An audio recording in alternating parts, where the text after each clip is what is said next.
my final thought on this is I can't believe it's 30 years this album is out. Like That's pretty crazy. I was there, you know, like I was so anticipating this album that entire summer. You were what, 12, 11? No, older than that. I think I was at least 16, 17 when You're 46? Album dropped. Yep. Jeez.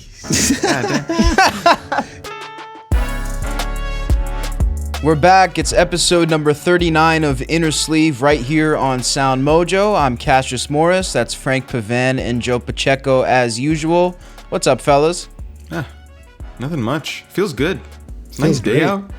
Feels like we're back in midsummer. I wish.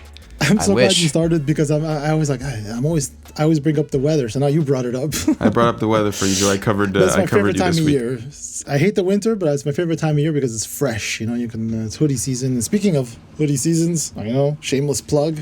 Plug. We need it. Absolutely. I guess I'm the solo one this week. I've got the SoundMojo hoodie gear, which I'm proud to wear in this type of weather. It's yeah. It's fleece, awesome, you know. For the audio listeners, Joe is wearing a SoundMojo hoodie. For the visual viewers, you could obviously see that. Just take this quick second to plug the channel. Kind of, you know, hit that subscribe button. It's the road to 25. The merch links will be in the description below. If you're listening on an audio platform, check out the channel, subscribe to the channel, and check out the links there as well. And yeah, like I said, road to 25. We're getting there. And before we get into really the nuts and bolts of this episode, I know that Joe, you wanted to mention something quickly off the top regarding the channel, the content. Yeah, we've been putting a lot of I've been putting a lot of polls and asking questions, and I'm so happy with a lot of the responses we've been getting. You know, positive votes, a lot of votes. Sorry. Two in particular I wanted to mention, I wanted to look at was where do you buy your music most frequently? And it doesn't apply to streaming services. So where do you buy music, right? Like you specified that. Yeah, I wrote that. Does not apply to streaming services. We got 83 votes so far at the time of this taping, and which I figured the last choice was 55% of it is I don't buy music. Like, you know, we all stream at this point, right? It's YouTube, Well, I mean, Spotify. is paying for a subscription like Spotify or Apple Music considered buying? Technically, yes. But, I mean, in this case, I want to know, do people actually buy, let's say, like, when I know that when I used to go buy, let's say, pay to go see a band, I would be like, if they had a vinyl, I would have 99.9% of the time buy a vinyl because I love collecting vinyls, you know. So I'm saying, you know, I just want to know what people thought, how they, you know, maybe bought music, maybe they to support their favorite artists. So the unanimous answer was I don't. Yeah, exactly. I don't buy music other than streaming. I mean, it's a pretty telling sign. I think it's not. I mean, it's not surprising. Unrealistic, yeah. Yeah, it makes sense. Not surprising. Yeah. What were the other options on that one?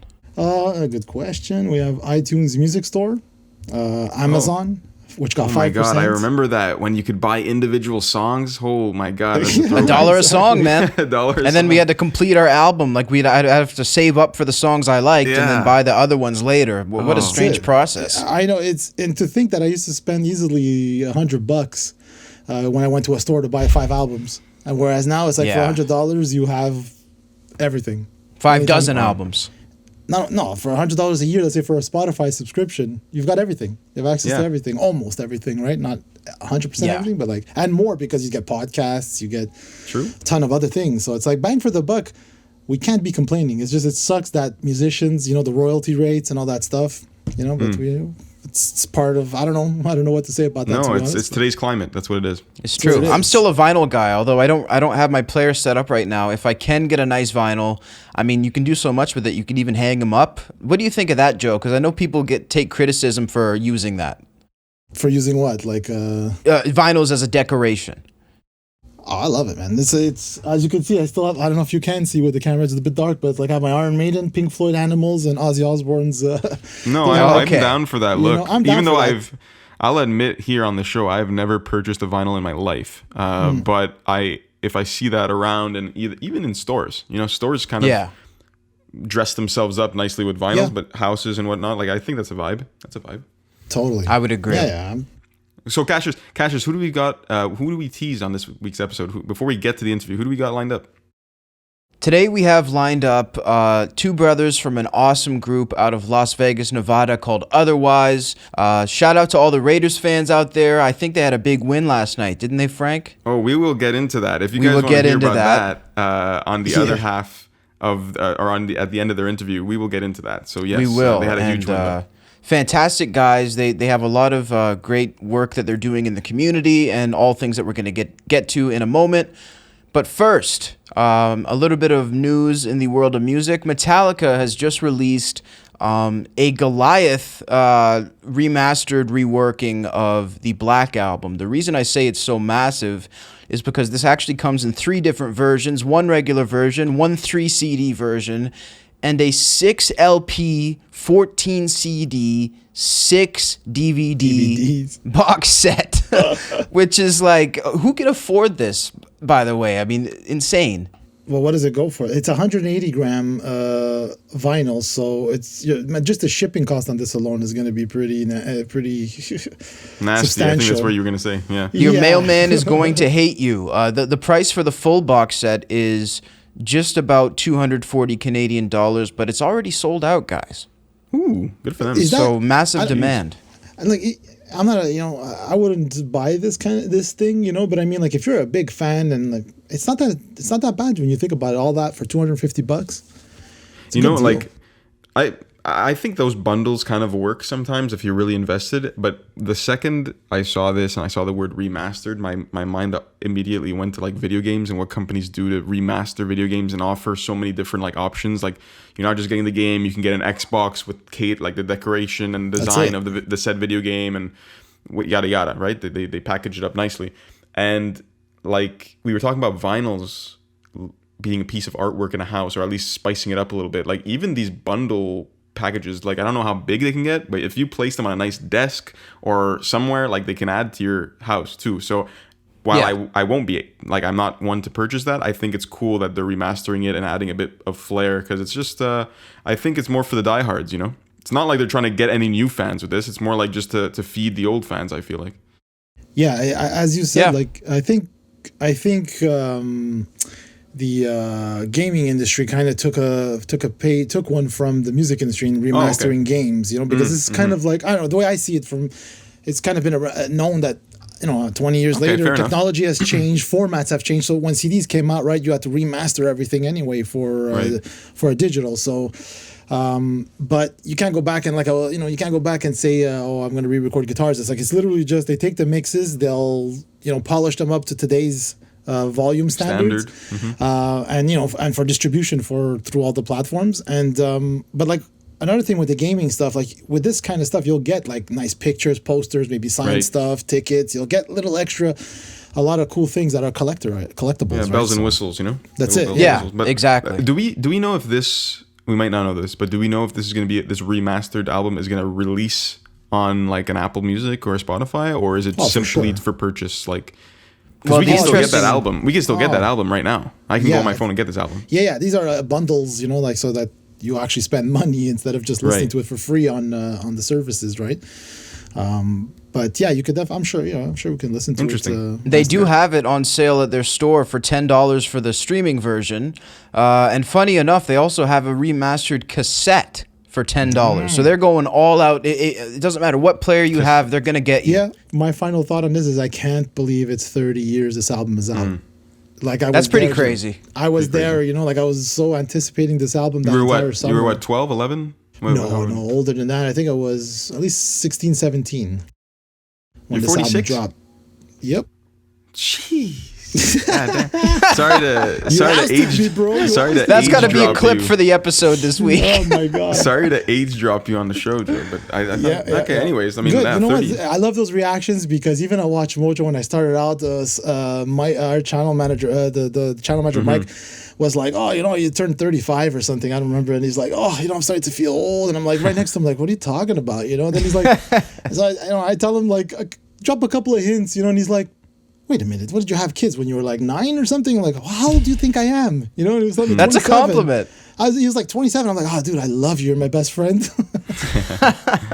That's nice. A classic. By the way, shout out to Metallica because we talked about how artists always do this, and a lot of the times when artists do this type of stuff that's overpriced, $240 for 6 vinyls. You make a point, Joe. I mean, it's probably would be that price for 6 regular vinyls, let alone all these trinkets. I remember Dark Side of the Moon, 25th anniversary, whatever it came out. I was younger, and it was like for the for a crazy box set was $200 30 years ago. So this is like I was saying, like when you told me the price, I was like, wow, this is really, really good, Definitely could be a lot worse. Some news out of Italy, which is pretty cool. Led Zeppelin just did a premiere showcase of their documentary, which is entitled Becoming Led Zeppelin. It debuted Saturday, the 4th of September at the Venice International Film Festival, and it's directed by Bernard McMahon. Now, apparently, the reaction to this is very, very strong. It was a full capacity audience with COVID restrictions observed. I know, I love that. I love it when they add that now, because like it sounds like a lawyer said, put this in here. Yeah, they're like allegedly, like adding covering their bases. Apparently, there was a 10-minute standing ovation for this documentary after it played, which apparently was overwhelming. I think it was before it even started. There was 10 minutes of just people going. Which one's better? And you're right. You're right. And afterwards, I've experienced that, man. Have you ever experienced that when you've gone to a show? It's like an encore. It's like a pre-core. And before the guy, before they even come on, or when they come on, there's a 10-minute standing ovation. It's happened. Not 10 minutes, but it's happened to me once when I went and watched jazz guitarist Pat Metheny, and I love the guy. I love Pat Metheny, and I was just sitting there watching, so excited to see this show. First time I've ever got to see him live, and in Montreal, and he's huge in Montreal. And as soon as he walked out, everybody started cheering, screaming, and I was taken by surprise, what's happening, right? Oh wow, this is cool. Okay, yeah, of course he deserves this. So it's cool to see that people really the people that were there, lucky enough to be there, obviously love the band, and who doesn't, right? I thought I was misreading that when it first came up, but you're right. It was when they before a word was even said, is what the article states. Now, Frank, what's your sort of take on Led Zeppelin or awareness of them, and will you be checking out the documentary? Well, you know what? Something we've done on the channel is mini reviews of documentaries. So I would like to do one. So that would encourage me to watch it. So I'd be down to. What's my take on Led Zeppelin? I think they're it's just. I obviously know who the hell they are. They're massive. They've got great songs. They got bangers. But I can't bangers. I can't name you. I can't name you. I can't name you their band members or stuff like that. I don't know. I feel like, but I like them. That was today's trivia. If that's what you're trying to pull out of me, is if I like them or not, then my answer is yes. I know who they are. They're on my relative map of who's a band or who's good in music and who's not. But can't go further than that with album names and band members. That's the first I've heard Led Zeppelin bangers on the same we're in 2021. But you're familiar. You're a fan of AC/DC, right? Mm-hmm. So it's okay. So it's the same era kind of thing, It's you don't need to know the names, but you can't. You probably can't. You can't escape the music. That's for sure. That's exactly it. That era. AC/DC is probably my favorite. Led Zeppelin, Guns N' Roses. Those three. I'm not so much into Pink Floyd for some reason. I just never caught on with them. But I forgive you. You forgive me? Okay, good. I feel like there'd be a type of dart flying through my screen from Joe. No, but anyways, good for them. You know what? I hope we do a documentary review so I can watch it. Well, very cool. The cool thing I found cool reading up on this and Rolling Stone was the director McMahon, right? He's done American Epic, which was a 1920s movie, and the detail he went into to restore recordings and pictures and video footage and stuff. So that's what intrigued Jimmy Page and the members of Zeppelin, that this guy could tell our story. Now, what's freaky was because I'm excited to go see it, and I want to see all of Zeppelin's history. But this, you have to pay attention, is that in the Rolling Stones, they said that it's the Becoming Led Zeppelin. So it's the movie stops at the point when Led Zeppelin 2 starts, which is what everybody kind of sort of wants to see. So it may be a little misleading to some people, right? So it's not inside Led Zeppelin; it's becoming. That's So, but maybe that's an indicator of more to come in the future. I hope, the next part, chapters. It could be they're giving themselves more content to work with in other series. That's smart. So That's smart. Well, what's cool is we're gonna get to see some never before seen photos. I think his idea was to make it as a musical, so it's a lot of full length songs, and it's the first time that any of the members have ever participated in a Zeppelin documentary, so it's gonna be interesting. Wow. Okay. It's gonna be unbelievable. Well, we're looking forward to that. Now, I know we have a little bit of On This Day and maybe even some trivia. Let's get the trivia first before I hit you with some On This Days. All right? I wanted to buy some time here. No. There's no buying time. It's not like you know for- anything. No. There's none of that. There's none of that here. I'm gonna hit you guys with some trivia. You guys ready? Let's do it. Okay. We mentioned this band actually just recently. What was the first album AC/DC released after the death of their lead singer Bon Scott? I know this. We know that one. Back in Black. Back in Black, baby.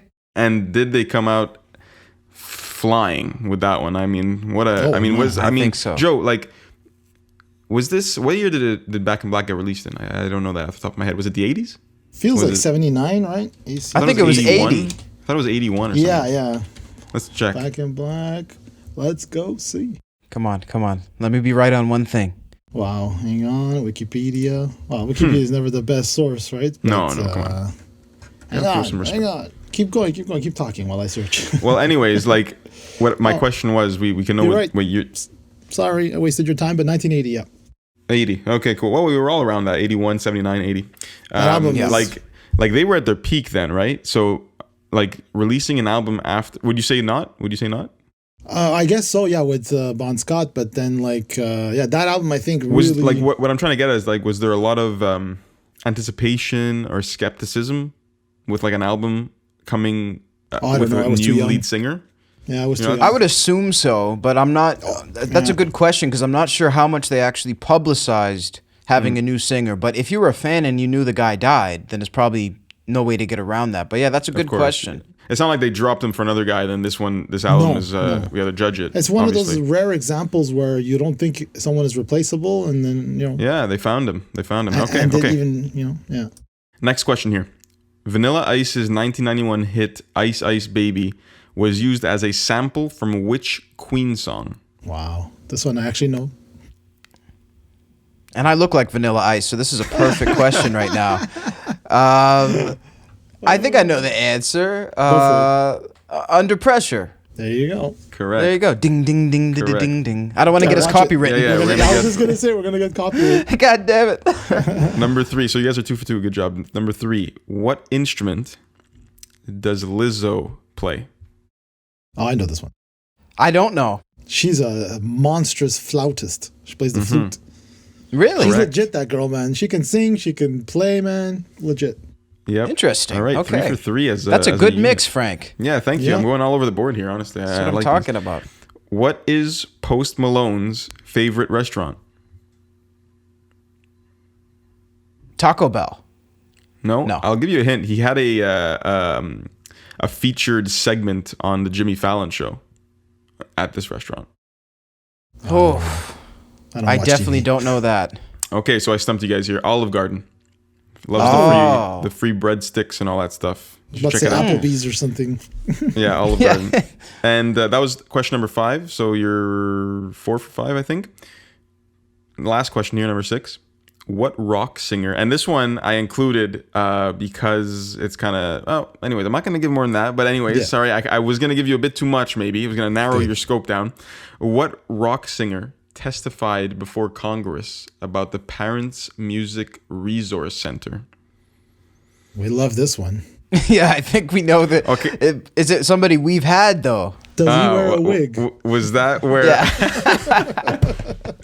It's not Okay, a so you wig. got it. Good for you. How would you Yeah, get yeah, it? Like, was that a big thing? How do you know that? I Oh, feel like that that's so was random. huge. That was a Like, big thing. Oh, I think okay. he's almost, at this point, almost as well known, if not more, you know, not more than Twisted Sister, but as well known for that speech in Congress, period. That and The Apprentice.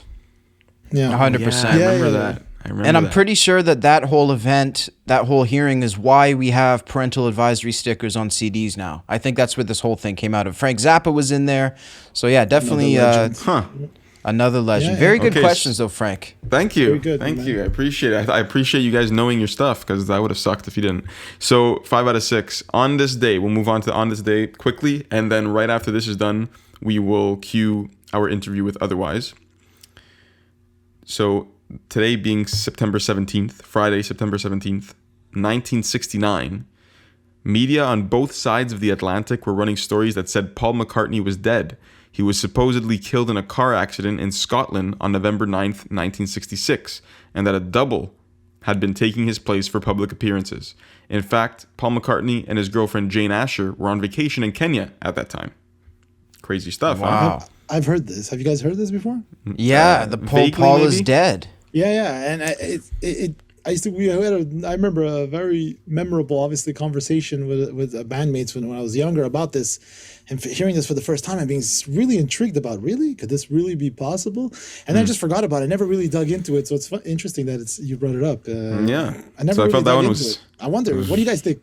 Imagine being on vacation and you have stories not only in just your home country or in Europe, but in both in North America and USA that you're dead. So that always freaked me out a little bit. Well, because people always think Michael Jackson didn't really die, and Jim Morrison from The Doors is still alive somewhere. So I wonder if Elvis too. Right? Or there's a theory that, did you guys hear about this? There's a theory that Avril Lavigne is dead and she has a stunt double.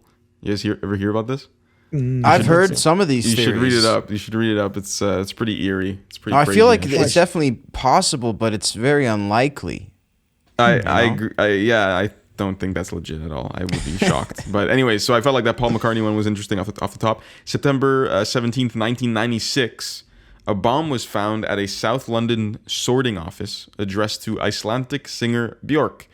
Police in Miami had alerted the post office after finding the body of Ricardo Lopez, who had made a video of himself making the bomb and then killing himself. What? Wow. I know Bjork had a lot of problems with stalkers. I don't know. What is it about Bjork, do you guys think? She's a genius. She's a musical genius. She's pretty damn good, but it's like, I guess maybe I'm just not the stalker type. I just don't get it.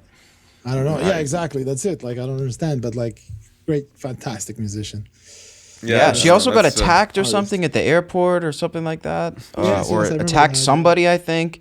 And you know, one other thing I heard too is that most of the people in mental wards who were there for stalking a celebrity apparently is for stalking Madonna. Apparently there's a massive amount of people incarcerated over Madonna. So that's another strange fact. Jeez, thank you for that, Cassius. It'll help us all sleep tonight. Thank you. Yeah, crazy stuff. All right, last one on this day. I'm bringing you actually to just 2 years ago, September 17th, 2019. Nick Carter filed a restraining order against his brother Aaron Carter after the Backstreet Boys star allegedly threatened to kill his pregnant wife and unborn child. The order stated that the troubled singer must stay 100 feet away from Nick, his wife, children, and other family members. Confirming the order against him on Twitter, Aaron Carter wrote, "So my brother just got a restraining order against me, and I was just served. Lol."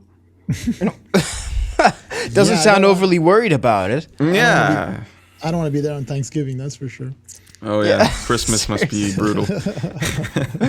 So that's it. That was my on this day, and I felt like a mix of many different things. So that was fun. Yeah, it was great, man. Good job. Covered the whole gamut today. That's perfect. And we're going to continue with that theme. Our guests today are an awesome, unique group. They feature great production, awesome songwriting, and work in the community, which is something that's fantastic that we always encourage. So we're not going to keep you guys any longer. We'll let you chat with Otherwise, and we'll be right back.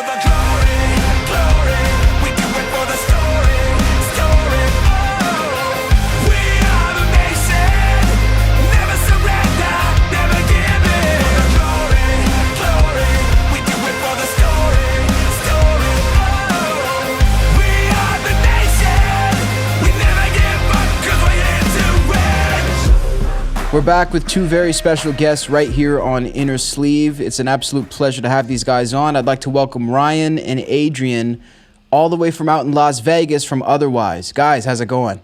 Yo, Cassius is cracking, man. Hey, not too much. Great to talk with you guys. You know, probably a lot to chat about after Labor Day weekend in Vegas. You know, I feel like in Vegas, when you add that to the end of a sentence, it's like on steroids. Am I wrong? Was it a great weekend? No, not steroids is the wrong substance. It's usually on something, but it's not steroids. Fair enough. I mean, it is for some people. For some people. Right. Good times. The funny thing about a Labor Day is, you know, when you have a weekend in Vegas and you're born and raised out here, Friday, Saturday, Sunday, Monday's relaxation. So right, you know, right, exactly. That's really the light time. Yeah. What is it like growing up in Vegas? Are you guys both born and raised? Yeah. It's interesting.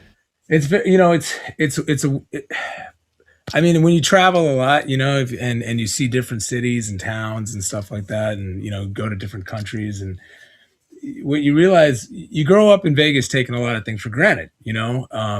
There's literally anything you want at any hour of the day, 24/7. And then when you go to other big metropolitan areas, and of course the smaller towns and cities and villages, you start realizing, you're like, man, I like, last call is at 12, is that midnight, what the hell is last call? We never what is knew this madness? Yeah, what is this witchcraft you talk about, last call? But then even on the party aspect of Vegas is definitely unlike anywhere in the world. But there's a lot of other things too that, there is a lot of culture that people don't realize about Vegas.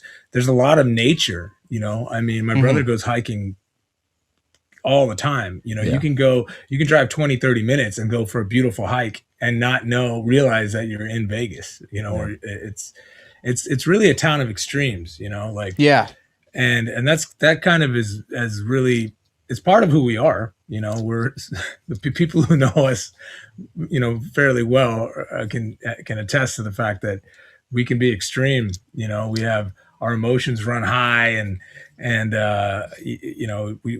we try to our best to inject that into the music, into our art form.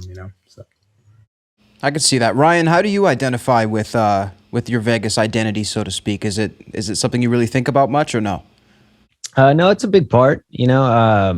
Being the younger brother, I watched Big Bro do a lot of the knock down a lot of the doors, the VIP doors and rooftop suite hotel doors. So I watched, and I got to experience all those things. But like he's mentioning, I from an early age, I was up at Red Rock National Park a lot, Mount Charleston, and grew up. I went to an academy of performing arts in high school, so there's a lot of culture like downtown Las Vegas before the arts renaissance that kind of took place a handful of years ago. We understood that there's a lot more than meets the eye when it comes to Las Vegas, and that's something that we hold strong too. Is like, we do hold the keys to the kingdom, but we also, there's a lot more to it. Like there's so much more to this town, and it is a big part of who we are when we get out there. It's like we're the first ones to have a really great time and party hard, but there's also a lot of substance to the city, and we're sin citizens. We have this terminology of being sin citizens, so it's a big part of us. That's so cool. I actually got the chance to go out there, and I was there I think when they were halfway through the Raiders Stadium. And I wanted to ask you guys about that, because I know you guys are both big Raiders fans, and you've been Raiders fans since they were in LA. Is that right? Oh, yeah. We've been Raiders fans since NWA was fans of the Raiders. You know what I mean? Okay, like, back in the day, the original day. Yeah. So, growing up in Vegas, the closest big city to us was LA, so we were, in high school and college making weekend trips down there all the time, but as fans of football, we've grown up, both of us grew up really loving the game of football. We both played, and it's the closest team we had was the Raiders for a very long time in LA. Right. And so, and then again, of course, you see these icons of musicians in NWA also sporting that. It was a natural fit, for us to be like, okay, well, that's like our adopted team, Sure. It's right there. Yeah. So for them to actually be here now, and I mean, I haven't gotten a chance. My brother can expound on this a little bit more, because he recently went to a game at Allegiant Stadium. Nice. But I mean, to have this, it's the most modern stadium. It's the most high-tech stadium. It's the newest stadium in the whole league. I want to say it's the most expensive one. I might be misquoting. It's like myself top 3. I think there's like 1 or 2 others. Oh, okay. Yeah. But I mean, it's, when you see it, I don't know, Cassius, did you get a chance to see it finished? I've only seen it. Actually, I had some friends who were helping build it, so they would show me little things like from text, but I haven't been inside. Oh wow! Well, even from I've only been outside. My brother's been in it, so even just from the outside, it doesn't look like any other stadium out there. You know, like really cool. People call it the Death Star, other people call it the world's biggest Roomba. You know, so it's very unique. You know, and I can't wait to get there and see a game at the very least, and hopefully play a show in the stadium. You know. That would be badass. What do you feel about the inside of it, Ryan? Is it? Oh my gosh, it was insane. We went there last Thursday. It was the Rebels, UNLV Rebels, which we both went. My brother graduated from there. I went there, and nice. It's our alma mater. And they were playing Rebel football. It was the opening game of the season. Was there, and it's just it was really breathtaking to being born and raised in Las Vegas and sitting in the stadium and going, whoa, this is in our backyard. Like this state-of-the-art facility it was awesome. There's like nothing to complain about. You know, it's like, yeah, people are concerned about the parking situation and the Raiders fans that are so crazy. But, you know, it was one of the best times I've had in a long time. Just looking around the stadium like this is so cool. And I can't wait to watch the Raiders come here and win.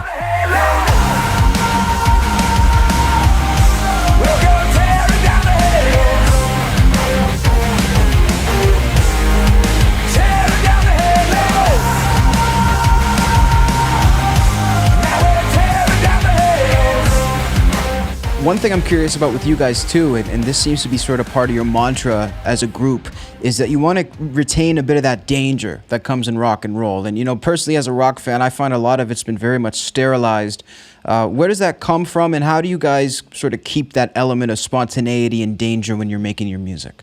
Well, dude, I mean, you kind of touched on it a little bit. A lot of it comes from the way we grew up, you know? I mean, you know, again, you know, when you're growing up in a place like Las Vegas, it's just home. It's like, this is how the real world is. But really it's not, you know, it's like, it's very unique. And you know, I had my first fake ID when I was 15 years old. Granted, I also had a full goatee and, you know, I played football. So like that helps.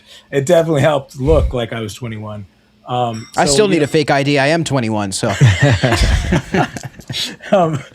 So, you know, we not only, you know, I'm an 80s and 90s kid, basically. My brother is like, I'm also 80s, that. So I'm just full on 90s. He's full on 90s kid, but we grew up watching, you know, the rock bands that we loved and that we listened to and that inspired us and, you know, helped us, you know, play the game of football.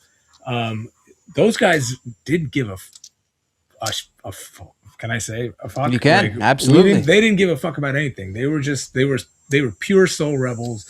And they started rock. They got into rock and roll because they didn't want to conform. They didn't want to be sterilized, like you said, you know? So those are the guys that we looked up to. And then of course, again, living in Vegas, where it's like everybody from the rest of the entire planet comes there to be rock stars. You know, pretty much. Like, yeah. You know, that's kind of what feeds that edge that we try to maintain, you know, and we have a lot of fun. You know, that's the thing. Again, it's where we grew up and born and raised, town of extremes. A lot of fun, so much fun, more fun than you can ever imagine. Like, and then a lot of trouble and a lot of danger, like more danger and trouble than you can think of, you know? And so we try to kind of like funnel that, you know, it's like choose your own adventure, so to speak. Yeah. Yeah. That's, you know, that's funny that I'm glad you use that analogy, because with our music, you know, we have really aggressive and really high energy parts, but then we also have stuff that's more heartfelt and more subtle, I guess, so to speak. So we kind of want to give the people who are listening to Otherwise that choose your own adventure. We don't want to be that band that puts out the same 10 songs and puts out the same 10 albums year after year after year, you know? Yeah. So, and a lot of that we attribute to our upbringing. That's a really important thing. You know, you always want to outdo yourself, not necessarily redo yourself, you know, and I mean, Absolutely. I think those are the best bands that continue to deliver in different and diverse ways. Curious, do you guys find that it's harder in this day and age to be as loose as rock and rollers? Like, I know that we're in a strange age, sort of quote unquote cancel culture. I hate to even give it validity. But is it a different, do you feel that difference, or is it just one of those things where once you're in the scene, you can sort of operate as you see fit? No, it's definitely, you know, there's a cool kids table. As far as like a lot of the operations that go on in the scene, and, you know, people, artists, you know, successful artists, they can be offended really easily. And, you know, you don't say hello correctly the right way, or you don't, you know, you don't follow. You drink all their vodka in the green room, you know. Yeah, you don't do a certain protocol of, you know, what's expected. Yeah. So there is a lot of rules in rock and roll, you know, when you're dealing with other entities and other groups or the industry itself, you know. So I guess it stays loose when we're in the studio, and, you know, when we're in our van traveling, you know, with the guys, with our bass player Nick and our drummer Joe.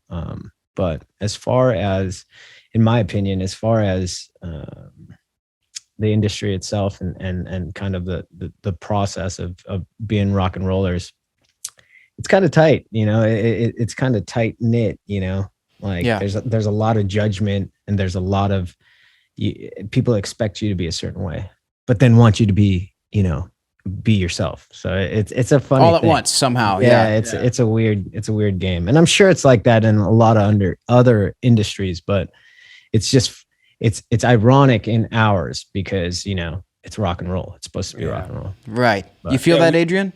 What's that? Do you feel that also? No, abs. My brother nailed it on the head, man. You know, we realized, you know, I guess maybe not fast enough, but we finally realized that the more money you make and the more units you sell, the more rebellious you can be. But if you're not making the record label or the management company or the booking agent money, then you got to play by the fucking rules. Like that's how it goes. So, but that's like an interesting point, though.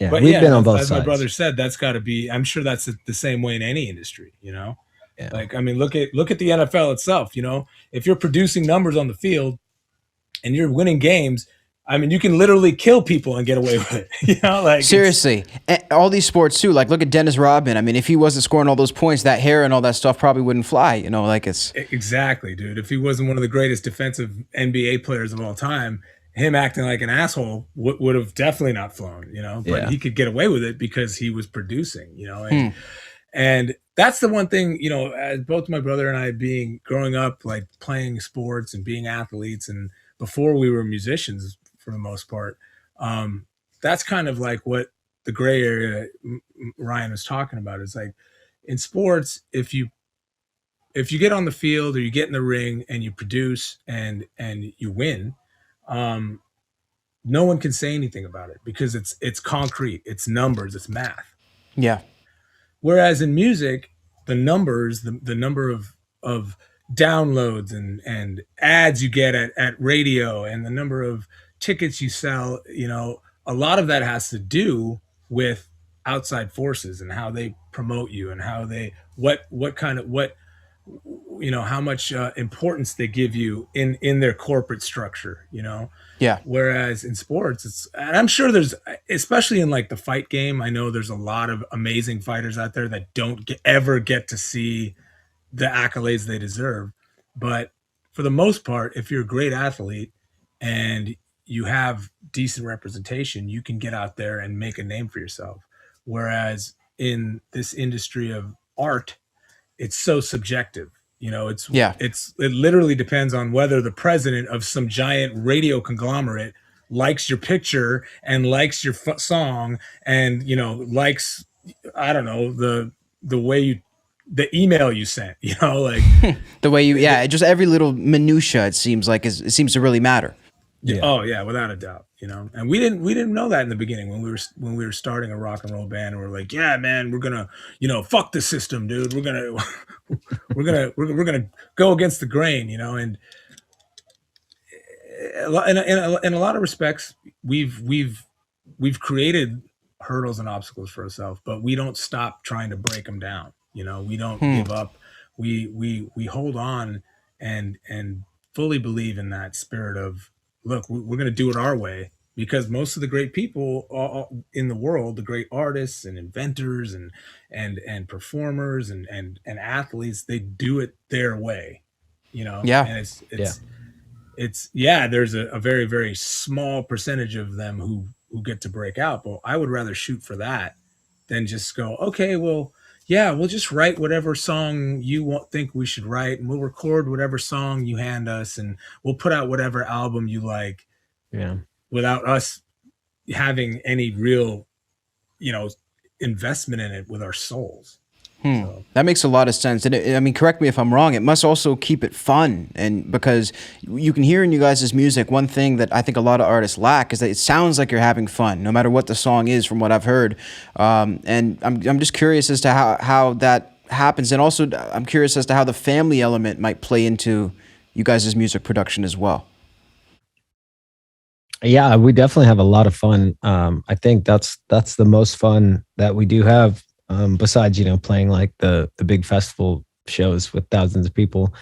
But the most fun is when, we get to get in with a talented producer or another talented songwriter, engineer, and just create, out of nowhere, just create some sonic magic. That's kind of what we've always wanted to try and get to some platform to speak our truth and to represent, not giving up and fighting the good fight. And I think that I'm glad you hear that in our music. That's something that we definitely hold close to us. And on this last record that we did with Matt Good, we really knocked down some more doors that we had been searching for a long time, sonically.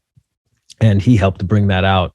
So we definitely are grateful that that sound has come through, because we had a lot of fun writing those songs, and it was a lot of fun working with a guy like him. So yeah, definitely. How would you describe those sonic doors? I'm curious about that. Well, you want to talk about how we've wanted to do. We wanted to do electronic. We wanted electronic elements and soundscapes for a very long time. If you listen back, maybe one of these days we can follow up and we'll share with you some demos from like 2007, 2008, and how it's like they're very much this new sound that's come around in the last handful of years, where heavier music or hard rock has a lot of influence, and it's not even new. Incubus and Linkin Park were doing it back then, and that's who we were wanting to emulate.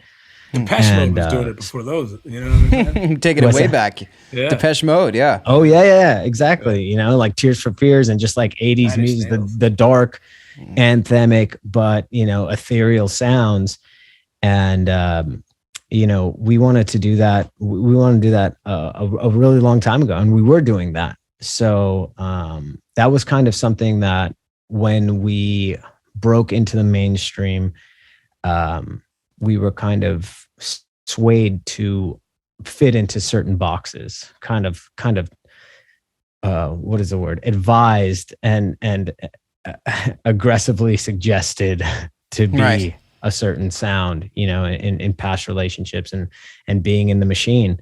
And working with Matt Good, every album, every release, it was like, look, there's still something missing. There's still things we want to represent in the sound. And finally getting with Matt Good, where like he really hit the nail right on the head with like tying in the electronic elements, just crazy different sounds that we couldn't even, for a lot of them, it was like, man, he would just play some crazy plugins and synth sounds, and we're like, man, we didn't. That was in our head, but we couldn't even get it out to you. So he's speaking the language like of you guys' musical mind, so to speak. He's tapped into that. Interesting. Yeah, and that was really exciting for us to find our producer that, you know, for many years we wanted to do that. And we've worked with really great producers in our career, but especially with Matt Good, because he helped us break down those doors to make it acceptable for our band to do it. And, you know, whether people wanted us to do it or not, the proof was in the pudding. We're like, look, this is what it is, you know, love it, hate it, leave it. This is what we're doing. So that's really interesting, man. It's crazy that you guys keep pushing for that authenticity. And again, major tip of the hat for that. I'm curious about the ongoing sort of release of tracks from the EP. Talk to me about sort of the marketing approach behind that. Yeah. So, you know, we put out the album Defy that we did with Matt Good.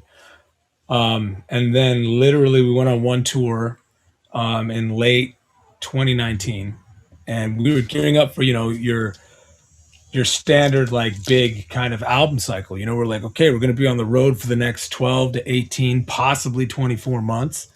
You know, wow. We've done that before, and we were ready to do it again. So we released Defy in 2019, end of 2019, went on one tour, and then 2020 comes around and pandemic times, right? Yeah.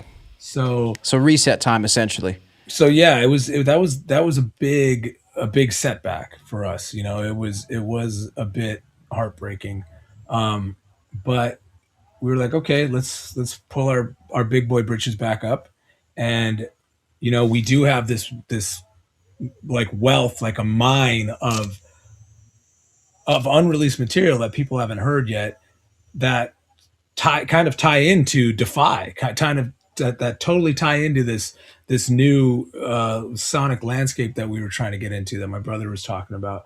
Yeah. So, you know, being the geniuses that we are, we called it Defiance, right? It's basically a continuation of Defy. Mm-hmm. And thankfully our current record label agreed to more forward-thinking way of releasing it. Instead of releasing like your typical, you know, traditional album, everything comes out at once, and here's the album, here's the vinyl, here's the CD or the cassette, right, or whatever, what have you.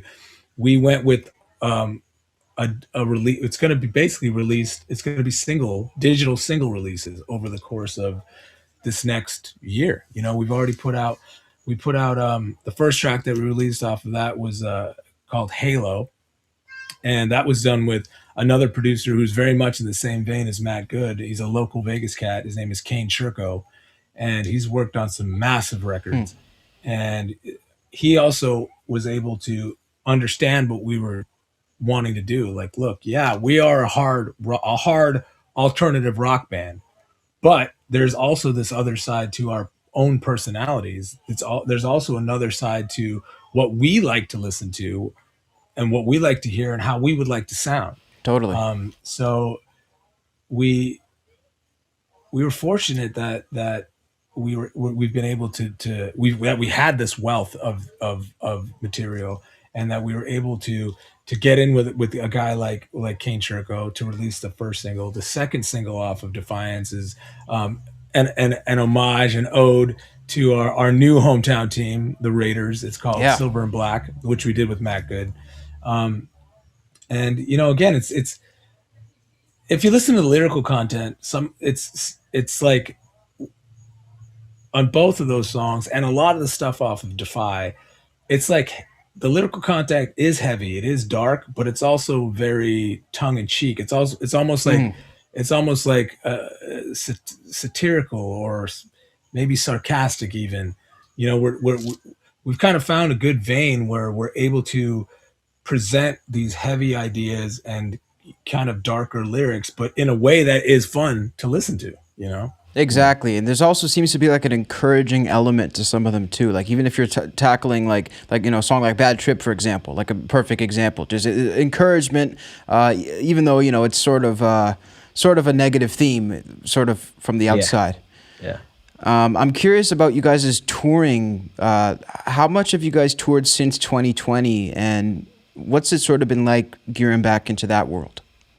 Well, last year we got the chance to play the Sturgis Rally in Sturgis, South Dakota. Is that South Dakota, right? Yeah. And that was pretty interesting because that was the only show that we left town for. And it was like, what are we going into? What's happening? Was this like during the pandemic or just right after? In the smack middle heart of it, bro. So they managed to throw an event. Yeah. Yeah, and it was a massive event. Yeah, wow. It was massive. And so we did that last year. This year now, we're actually coming up on our third and final installment of our Tiger Blood mini tours. And so the first one was in April. Yeah, April. So the first one was in April. We just finished the second one. These are like 2.5 week tours, maybe 15 shows a tour. Nice. And, we made it out. In this last one, there was 1 or 2 shows that were canceled due to COVID. But the rest of the shows, it was exciting. Some of the markets, you would never even know that there was a global pandemic taking place, honestly. Yeah. Some of the other markets, you could tell, people were a little nervous. It just really depended on the region. And, like what kind of state are we in? Are we in a red state? We're in a blue state? Like, what's being pushed around, and what's the information going around that everybody's believing. So it was a lot of fun. Bottom line, we were safe, and we made sure we took all the proper precautions with our fans and with our bandmates, trying to keep our health up and keep everybody safe. So it was awesome though. We went out in April when everybody was our manager, Zach, he represents a few other bands that are touring national bands. And we were like, yeah, let's do it. Tiger Blood. That's what we call, it's Tiger Blood. We got that Tiger Blood, man. Let's go test it Ready to roll. Ready for anything. Ready for anything, baby. It was a chance for us to kind of like prove to ourselves as well. Like we still got that rock and roll fire in us, and like to be those rebels, and we still are. There's bands that, a lot of bands are, taking the safe precautionary, ways to do it, but we're just like, let's rock. Our fans and our people are, wanting it. So we're going and doing it. And it's been great. It's been really great to go and play shows with our guys. That's really cool. And it must be, it just must be refreshing to be going out there. And I mean, it must be a little easier than a 24 month tour here. I mean, that's insane that you guys have been pulling that off. So it must be maybe a good change of pace for a little bit at least. Yeah, it's funny you say that, Cassius, because the one good thing I think that we did kind of get out of the pandemic is that it forced us to change our business model, and I do, I'm a dad, I've got a wife and kids, they're down in the pool swimming right now. So I apologize if you can hear them. It's all good. Hey, it's a good thing to hear.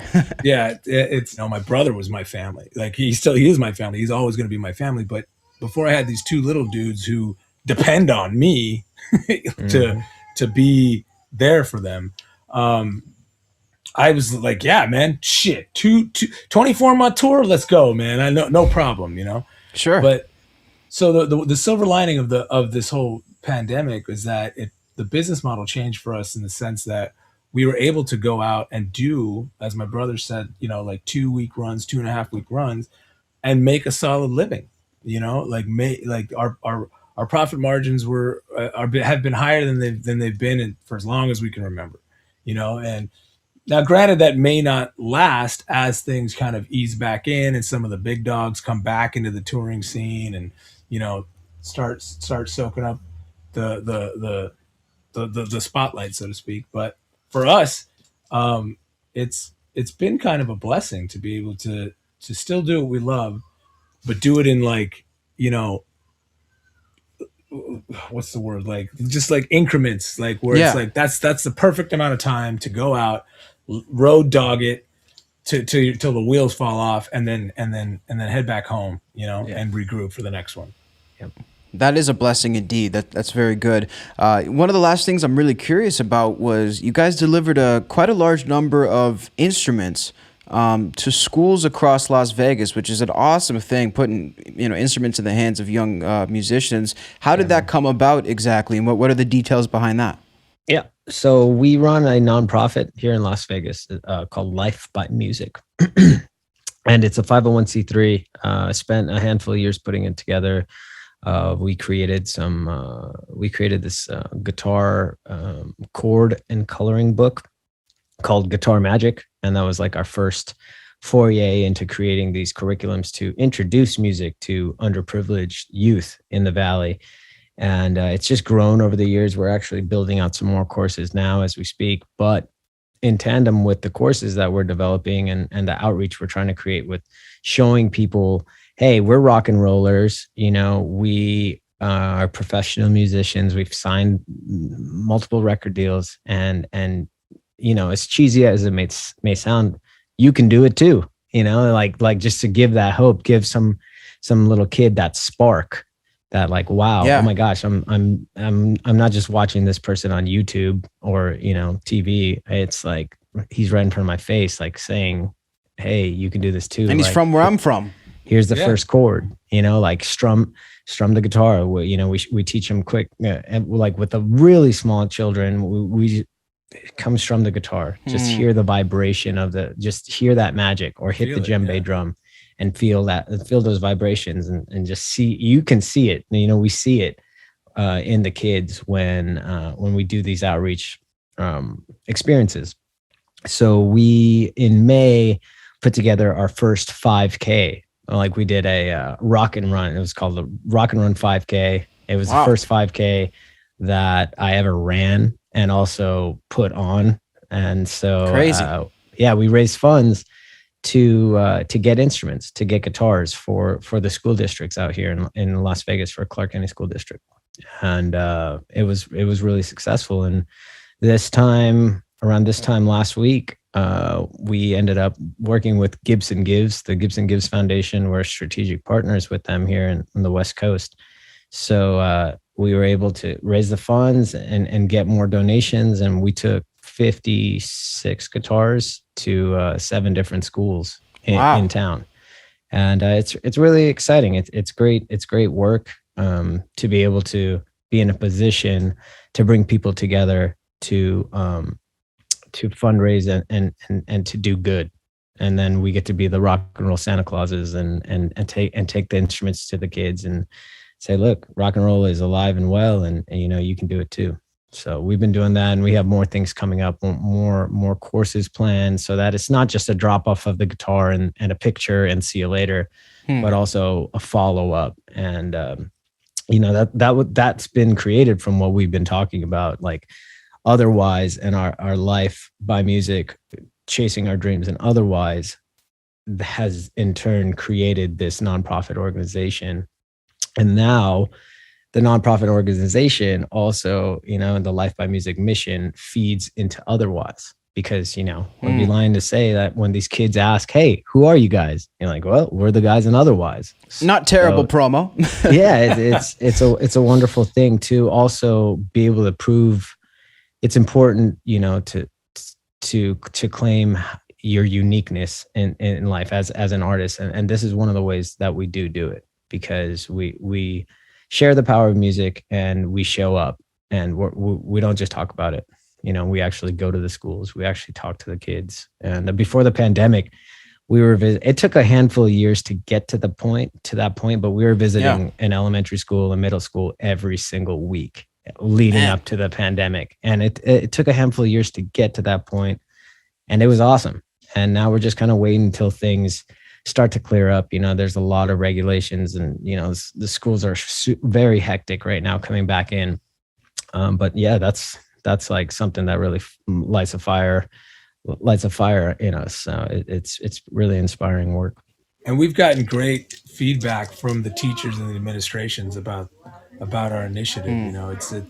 They've been like, these kids really want to learn, but not all of them have the means to do so.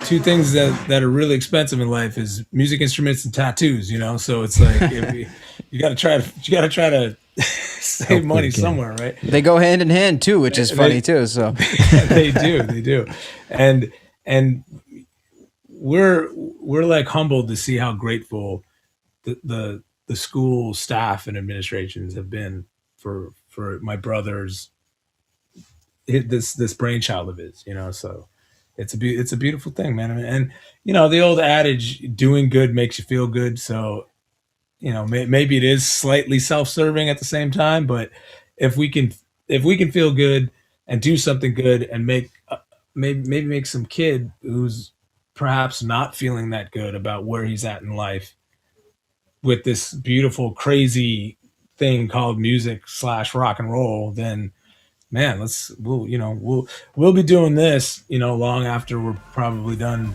touring. You know? Unreal. And it's commendable what you guys are doing. The band is called Otherwise. Adrian and Ryan, thank you guys so much for your time. It's really been a pleasure to talk with you guys. Hey, Cassius, thank you guys for having us, man. We do it for the glory, glory. We do it for the story, story. Oh, we are the nation. Never surrender, never give in. For the glory, glory. We do it for the story, story. Oh, we are the nation. We never give up 'cause we're into it. Shout out to the brothers from Otherwise for joining us on SoundMojo, all the way from Las Vegas. Very cool guys. You know, it's definitely something I noticed. Oh man, deep. Yeah, deep. You know, like very calculated. I don't know. Like they know what they're talking about. When I'm listening to their music, I actually went back and listened to a bunch of their stuff, knowing that they were on the show this week. I don't know why, and tell me I'm way off here, but I feel like a part of his. First of all, a bit of their sound kind of like, I feel like 3 Days Grace, Breaking Benjamin-ish. Like I definitely heard hints of that. Yeah. Yeah. I also got a lot of what's that band there, Lee Kakady, that we had on the show? Pop Evil. Oh yeah, good point. Some Seether too, maybe. Okay, so I wasn't off with that take, but this one might be a bit. You'd have to correct me here, but I feel like I got some Nickelback vibes. A little, like on the voice, the vocals. Yeah. See, I would have to revisit with that in my ears, so to speak. With the vocals, not the actual, you know, tone and flow of the music, but the So you a little bit, Joe. Music is different, but yeah, totally. No, as I was listening, you have certain tonal ranges or certain ways he sings that like definitely lends itself to that kind of whole era of rock. You know? Yeah. Agreed. But no, it was fun to have them on the show. It's cool to see that they're huge football fans, and with the season having kicked off last weekend, week 2 is starting this week in 2 days on Sunday. They bragged about that new stadium in Las Vegas, Cassius. Now it's Allegiant Stadium, and that's right, $1.9 billion to build. Cowboy Stadium, because they were talking about this. For those who listened to the interview, they spoke about like, is the stadium the most, like the highest cost stadium in the league, or is it not? And so Las Vegas Raiders Stadium at $1.9 billion. Cowboys Stadium, which has like a 50-yard digital screen that, you know, that goes like almost like takes up almost the entire field or half of the field. That stadium took $1.3 billion. But SoFi Stadium, the new LA Rams Stadium out in LA, which was featured on Sunday Night Football. And guys, I don't know if you saw this, but I know we're talking about football here, but like this stadium looked like a white Death Star. Like man, I've yet to see that one. Like yeah, an outer space aircraft, like massive aircraft, like with a community that lives inside of it. That's what SoFi Stadium looks like. Anyways, $2.5 billion. So that one's first. Wow. Allegiant Stadium, $1.9 billion. But no, it was cool to see them talk about the Raiders, their love for football, and now it's being brought to Las Vegas. Their team, Las Vegas Raiders, helped my team out by beating the Baltimore Ravens on Monday Night Football because we're division rivals, Baltimore and Cincinnati. So that was big. So I appreciate that. Hope they enjoyed the game. And yeah, but I really enjoyed their chat. Joe, any other takeaways? Sorry, I kind of took up the spotlight. Oh, there. no, not at all, man. Like, no, I'm a big sports fan, obviously, because like they seem so proud, to have the Raiders there, right? Because of the whole upbringing, with when the LA Raiders and all that. I remember everybody when the whole silver and black came out, like everybody was I think Raiders fans would like their type of music. They seem like heavy metal fans, Raiders fans. Like they dress up with those huge chains and spikes for heads and all that stuff. High energy. High octane. It's so interesting to hear people that actually live in Vegas, right? Because like that was interesting. Everybody always talks about Vegas, and the fact that they were just like a few hours drive to LA must have been like, man, growing up, those two places must be like so much fun. Like as in your 20s, like. I don't know. Insanity.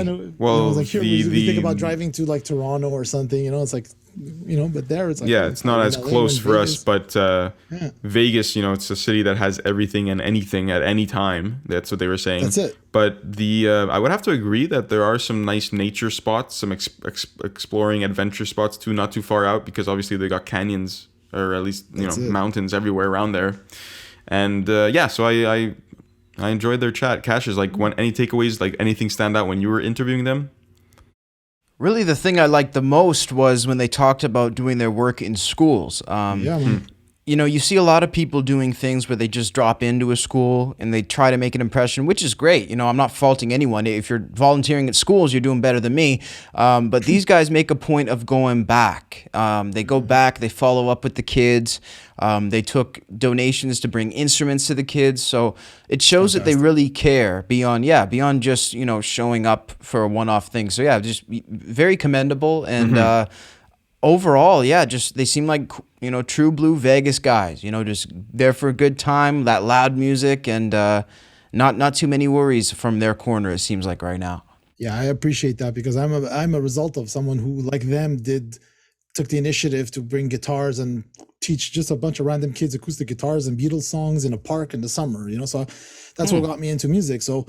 And I've seen other friends that or other people that were 15, 16, and it's all about partying, drinking, getting wasted and stuff. Whereas for me, it was just, I focused on music, man. It kept me away from trouble. It kept me nice and focused, and taught me that you can't just, it's step by step. It's one day at a time and always just coming back to discipline. Right? Yeah, no, that's very touching, Joe. And I hope for their sake that, the impact they leave on those kids could create another Joe Pacheco, another little kid playing in the park with his guitar. That's the goal with all that. So it's cool giving back, right? That's the most important thing is they give back to who knows who they can inspire. They might inspire the next Prince. We don't know. Yep, you never know. Well, that's fantastic. Well, listen, guys, is there anything else we wanted to add, or is that about it for episode 39? That covers all bases. I think that was a packed episode. Very fun. I'm glad we got them on the show, and I enjoyed our little segment at the top of the episode as well. Lots of variety today. I'm glad we didn't suck at trivia, Cass. I know, this is good. Keep up with it. Wherever you got those questions, keep going there to make me look better. That would be preferable. We appreciate you guys tuning in. As I mentioned, it's episode 39 of Innersleeve right here on SoundMojo. If you like what you've been seeing on YouTube, please click that subscribe button down below, and also make sure to hit that little notification bell next to it to get real-time updates. As Joe mentioned off the top, we do community tabs and polls all the time to find out what you guys like, what you're listening to, and sort of how you're listening to it, so make sure to follow that.